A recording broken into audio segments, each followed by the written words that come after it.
એટલે દર દિવાળીએ બહેનોને ખબર છે ને, બાવા ઝાડા કરવા પડે, દર દિવાળીને આખું ઘર સાફ કરવું પડે તો ઘર સારું રહે ને. એક વખત આખું ઘર ડીપ ક્લિનિંગ કરવું પડે. રોજ તમે ઝાડુ પોતા રોજ કરો, પણ ઉપરની અભેરાયું એવા ખૂણા ખાંચરા તમે દિવાળીના કરો. શું કામ? કારણ કે વરસમાં એક વખત આખા ઘરની ટોટલ સફાઈ થવી જવી જોઈએ.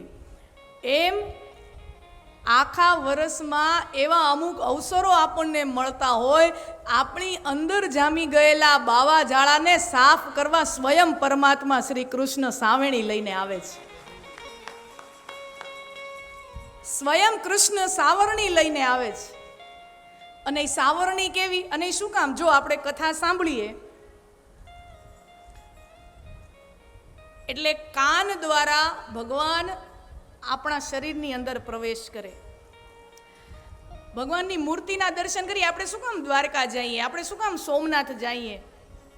આપણા ઘરે બધાને ત્યાં નાના, જે બધાની આસ્થા પ્રમાણે નાના મોટા શિવલિંગો હોય, બધાના ઘરે રાધાકૃષ્ણની મૂર્તિ હોય, બધાના ઘરે મંદિરોમાં બધા લક્ષ્મીનારાયણ હોય, નાના નાના આપણે મૂર્તિ સ્વરૂપે, પ્રતીક સ્વરૂપે આપણે બિરાજમાન કર્યા જ હોય. પણ છતાંય દ્વારકાધીશના દરબારમાં આપણને ભલે ને 2 સેકન્ડ ઊભું રહેવા મળે, પછી લાઈનને આમ હાલો હાલો હાલો કરતા હોય, પણ એ 2 સેકન્ડ માટે પણ દ્વારકાધીશની મૂર્તિના દર્શન કરીએ. અને ખરેખર તો દર્શન કરતી વખતે ક્યારેય આંખ બંધ કરવી જોઈએ નહીં. જ્યારે દેવ દરબારમાં જઈએ, દર્શન કરવા જઈએ, ત્યારે આંખ બંધ ન કરવી જોઈએ.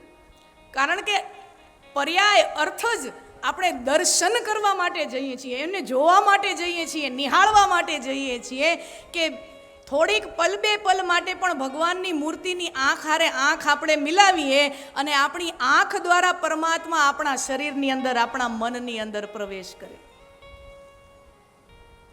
ભગવાનનું દર્શન કરીએ તો ભગવાન આંખ દ્વારા આપણી અંદર આવે. કથા સાંભળીએ તો કાન દ્વારા ભગવાન આપણી અંદર આવે ને એને આવવું જ પડે. આવવા સિવાય કોઈ રસ્તો જ નથી. અને એક વખત ભગવાન આપણી અંદર આવી જાય પછી એમ જોવે કે અરરરરરરરર, આ તો અંદરથી બહુ ગંદરો છે, આ તો અંદરથી બહુ મેલો છે. અને ભગવાને કીધું હવે હું અહીંયા આવી ગયો છું તો મારે રહેવાનું અહીંયા જ છે. હવે તમે વિચાર કરો, આપણા જેવા સાધારણ માણસો, આપણે જે જગ્યાએ રહેવું હોય એ જગ્યા સાફ સુથરી આપણે રાખીએ, બરાબર ને?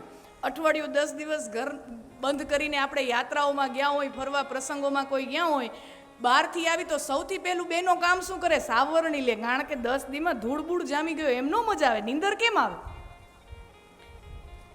તો ભગવાન આપણને જો સાફ સફાઈ વગર ન ચાલે તો ભગવાનને આપણી અંદર રહેવું છે ને આપણી અંદર એમ જોવે કે આ તો બહુ ગંદરો છે, બહુ મનથી આનો મેલો છે, આનું મન બહુ મેલું છે, હૃદય બહુ મેલું છે અને એને રહેવાનું ત્યાં જ છે.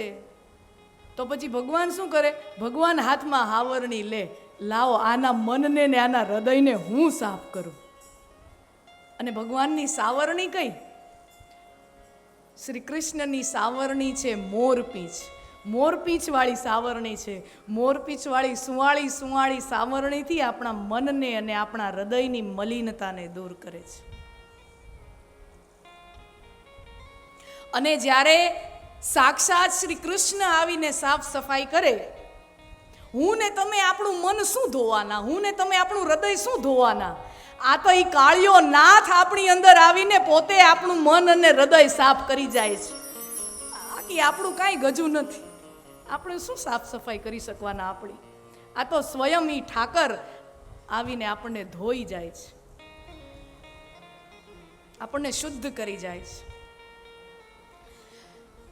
આપણે શાળામાં ભણતા, હવેની સ્કૂલોમાં તો ખબર નહીં છે કે નહીં, પણ પહેલાંની સ્કૂલોમાં આ પ્રાર્થનાઓ બહુ આવતી.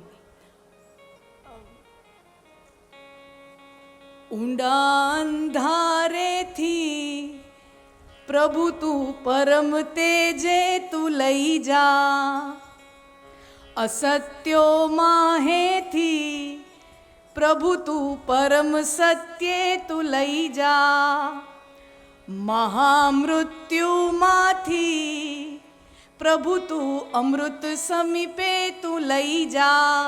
આ પ્રાર્થનાઓ આપણે નિશાળોમાં બહુ પહેલાં ગવાતી, હવેની નિશાળોમાં ગવાય છે કે નહીં ખબર નહીં, પણ પહેલાં આ ગવાતી.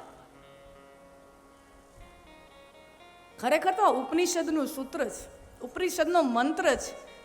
ઓમ અસતો માં સદગમય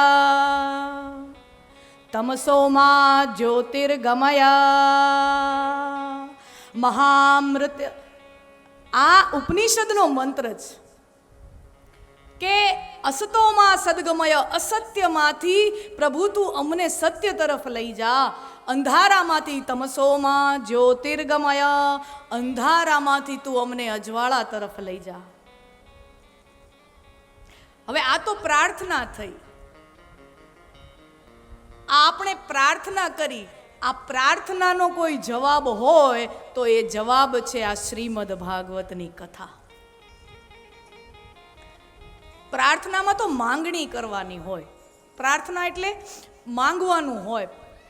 પ્રાર્થનાને આપણે સંસ્કૃતનો આપણે એની વિભક્તિ તોડીએ તો પ્રાર્થનાનો અર્થ શું થાય? પ્રયત્નેન અર્થ્યતે યયા પ્રાર્થના. પ્રયત્નેન અર્થ્યતે યયા સા પ્રાર્થના. પ્રયત્નપૂર્વક આગ્રહ કરીને કાંઈ માંગણી કરવામાં આવે, કાંઈ અરજી કરવામાં આવે, એને કહેવાય પ્રાર્થના. એમાં તો આગ્રહ કરવાનો હોય ભગવાનને કે ભાઈ આપણે ન હોય કોઈક મોટા માણા પાસે જાય તો એમ કે તમે આટલા મોટા માણા છો, તમારી પાસે બહુ આશા લઈને આવ્યા છીએ, તમારે આટલું તો કરી દેવું પડશે. મોટા માણા પાસે જઈએ ત્યારે આપણે શું આવી અરજી કરતા હોય, માંગણી કરતા હોય, હકપૂર્વક માંગણી કરતા હોય. તો માંગણી અહીંયા ઉપનિષદના મંત્ર દ્રષ્ટા શું કરે છે? અસતોમાં સદગમય તમસોમાં જ્યોતિર્ગમય. ઊંડા અંધારેથી અમને પ્રકાશ તરફ લઈ જાઓ, અમૃત તરફ લઈ જાઓ, મૃત્યુમાંથી અમને અમૃત તરફ લઈ જાઓ, અસત્યમાંથી અમને સત્ય તરફ લઈ જાઓ. અને એટલા માટે જ સત્ય, પ્રકાશ અને અમૃત આ જીવની શાશ્વત ઝંખના છે. अगर ये वीडियो आपको पसंद आए तो लाइक करें और शेयर करना मत भूलिए और बेल आइकॉन पर क्लिक करना मत भूलिए लेटेस्ट वीडियो सबसे पहले पाने के लिए.